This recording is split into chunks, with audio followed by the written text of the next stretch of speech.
St. Louis, 1920. Located at the junction of the Mississippi and the Missouri rivers, the city is one of the nation's largest. It's both a busy river port and a major train hub. The recent enactment of national prohibition promises to bring great change, for better or worse. The city's once prosperous breweries struggle to remain in business. Most do not survive. But an emerging underground industry begins filling the gaps, or the taps as it were. Meanwhile, restaurateur Atlas May owns and operates a modest niche within the city, the Little Daisy Cafe. But his unassuming establishment happens to also be a portal into the extensive maze of limestone caves below St. Louis. And by all accounts, Atlas is an opportunist. Waiting for it to load, I'm waiting for it to load, I'm waiting for the next page to load. I'm waiting for the next page to load. I'm waiting. Oh, it's wet. Yep. Soon, though, St. Louis is dry on the surface. Soon, though St. Louis is dry on the surface, there's a wellspring underground.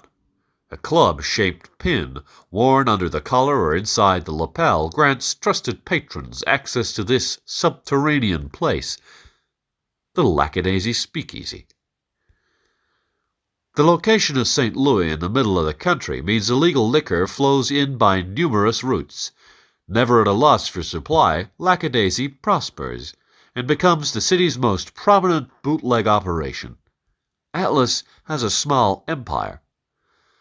But as prohibition persists, formidable rivals begin to emerge. The competition is anything but friendly. Enemies lurk around every corner, and in 1926, Atlas meets a violent end. Lackadaisy falls into the hands of his widow, Mitzi May, but there are rumors of her involvement in his death. Amid shaken loyalties and mounting pressure from competitors, there is a great exodus of constituents, a near-fatal blow for Lackadaisy itself. By 1927, only a small faction of this Atlas's crew and a handful of steadfast patrons remain. The organization struggles to survive. And so, while the rest of the city and much of the world celebrate the spirit of St. Louis, certain other individuals are preoccupied with the spirits in St. Louis. Captain Kehoe, how's all Muddy Miss treating you this fine day? Ducky. Glad to hear it. Concerning your cargo, if I could have the, where and when? Tomorrow, after midnight, entrance to the English cave. And whatever quarrel you have, settle it here. I don't want it on my hands. What? Oh, hell. You again? Come on, just how much liquor do you need to sustain that riverside shanty you call an establishment? All of it. Didn't you swallow enough teeth last time we talked about this? As a matter of fact, I did, but I still have more than you... Whoa! Oh! Overdressed mosquito! Hey, what's that? Hey, that's a clever trick. What are you doing? We're going for a ride. This doesn't mean I won't be making that pickup. Oh! Ow!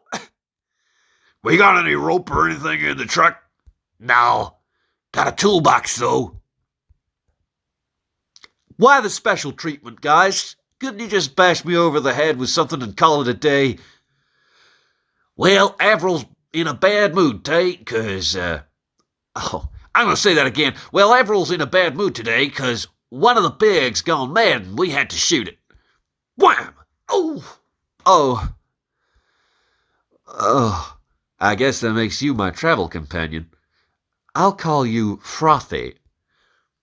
Frothy, where do you suppose we're going? Well, I have to admit, this is somewhat more creative than I expected. From a bunch of witless rubes, bang!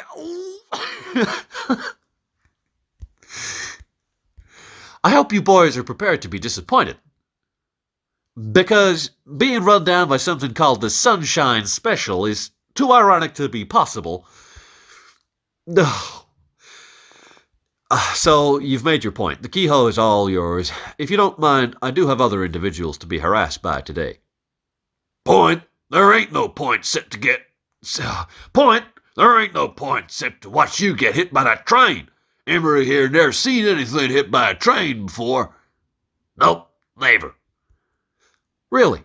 Well, you've been missing out. The splatter is something to behold. It's really quite, spectacular. And, since it's a special occasion, why not maximize the carnage? That is, I think you may have just enough time to add a certain pig to the mix. Well, that's an idea. Careful, he's a tricky one. No, he ain't. He's an idiot. Can't take a mad pig to can't take a mad pig to market anyhow. Might as well get rid of two crackpots with one train, like Ma would say. And don't you move from that spot or I'll shoot you. Then watch you get hit by a train. I knew you'd come through for me, Frothy. Damn durable mercurized cotton silk blend. I'll just have to, how did it go? Elbow down, arms around. That's a whole lot of moving for someone ain't supposed to be moving. I can't help it. I have a condition. Not for much longer. You just hold fast. What? What? You'll have to speak louder and stop vibrating. I can't make out what you're saying. What? I said... Whoa! Roll, roll. Bang!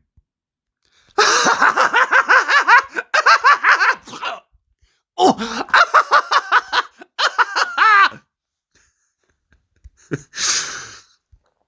And then female characters, which I'm not going to bother to read. No, I will, actually.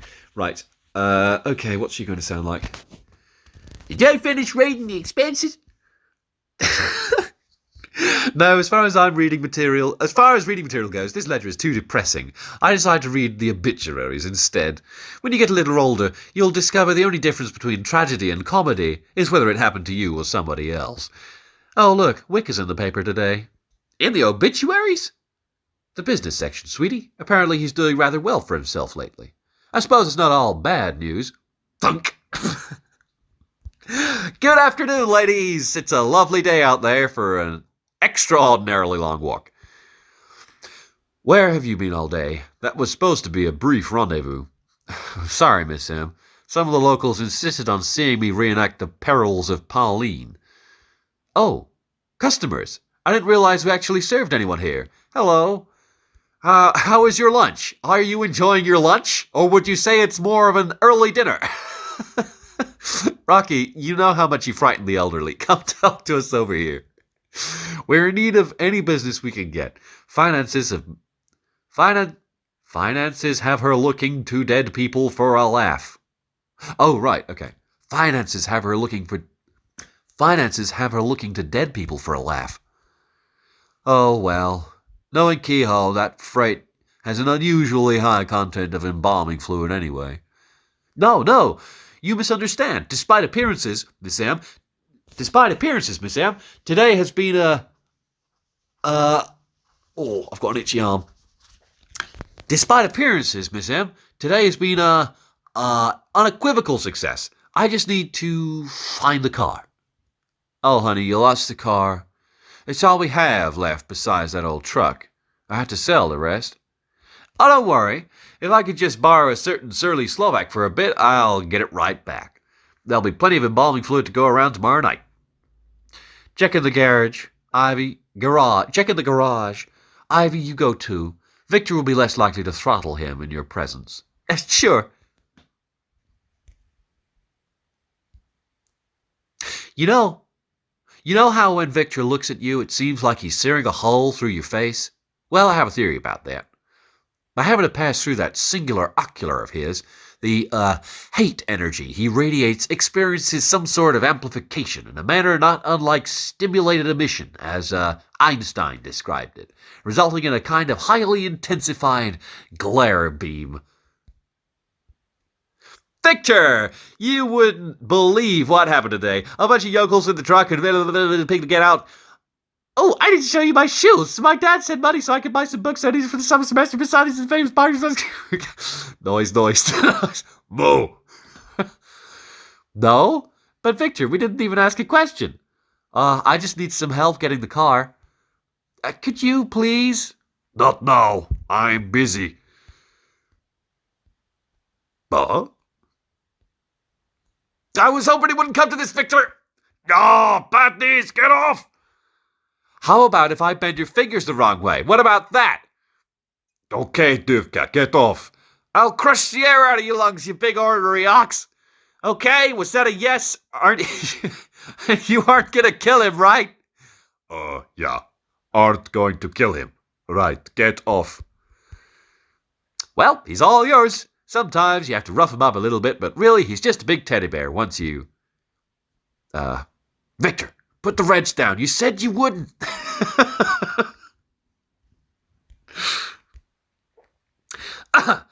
I have a bit of a dilemma, Victor. As fortune would have it, there's a pickup tomorrow night, but to the contrary, fortune-wise, it seems I'll have a gaggle of belligerent clodhoppers to contend with, and so, well, I was hoping that you would have some valuable advice or perhaps some words of inspiration for your young protege. Quit. Quit? I can't quit, Victor. Who would be left to bring Miss M her gin and whiskey and coffin varnish? How can I help when you are so much like spaghetti noodle? I'm like a spaghetti noodle? Yeah, skinny, no muscle. That is why you came back looking always like you got hit by train. Says the one-eyed man with knees that don't bend. One of them bends, somewhat, and that is after 7 years at this work. Well, my record for not getting hit by trains is actually pretty good. I know I've been in a lot of scrapes since I started, but I've survived all of them with minimal, what was I? You wouldn't happen to know exactly where I could find a pig farm about here, would you? Somewhere by the river? No? Because I was thinking, that is, because I couldn't help but notice that oily rag in your pocket. You're practically pointing at it. How could I ignore? And, for a muse of fire. What? I mean, I have an idea. You want to hear my idea? Get out! Sure, getting out. Oh, thanks for your help. And for not crushing my skull with a blunt instrument. I think that'll do.